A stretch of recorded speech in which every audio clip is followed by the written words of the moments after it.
Hi நண்பர்களே, இன்னைக்கு சுவையான பாவக்காய் வறுவல் செய்ய போகிறோம். பார்ப்போமா? நீங்கள் செய்ய வேண்டியது லேசாக கட் பண்ணிக்கோங்க.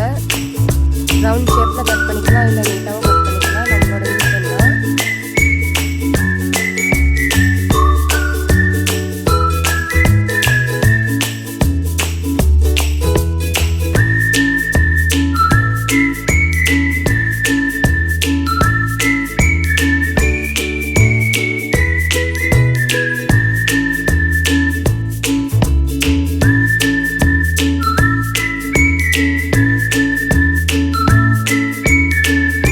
பாவற்காயை கட் பண்ணி வச்சதை எடுத்துக்கோங்க.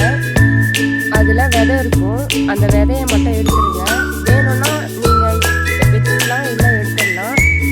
எனக்கு வேண்டாம், அதனால் நான் எடுத்துடுறேன். வேணுன்றவங்க வச்சுக்கிட்டு அப்படியே கூட ஃப்ரை பண்ணலாம்.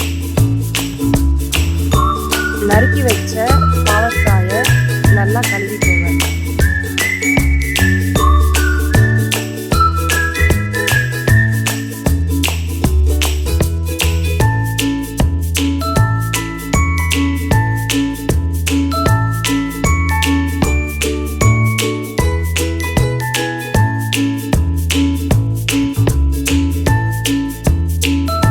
பேனில் 2 டீஸ்பூன் எண்ணெய், கடுகு, உளுந்து சேர்த்து நல்லா வதக்குங்க.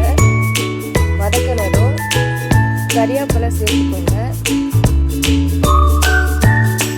பாவக்காயை சேர்த்து நல்லா வதக்குங்க.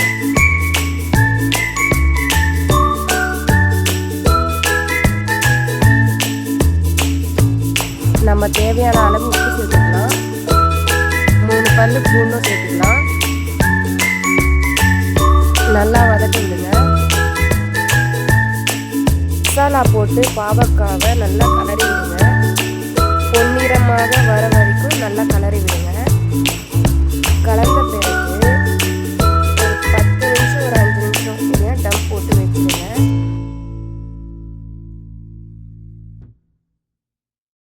இதே போல் ரெசிபி உங்களுக்கும் வேணும்னு நினச்சிங்கன்னா என் பேஜை ஃபாலோ பண்ணிக்கோங்க. Thank you friends.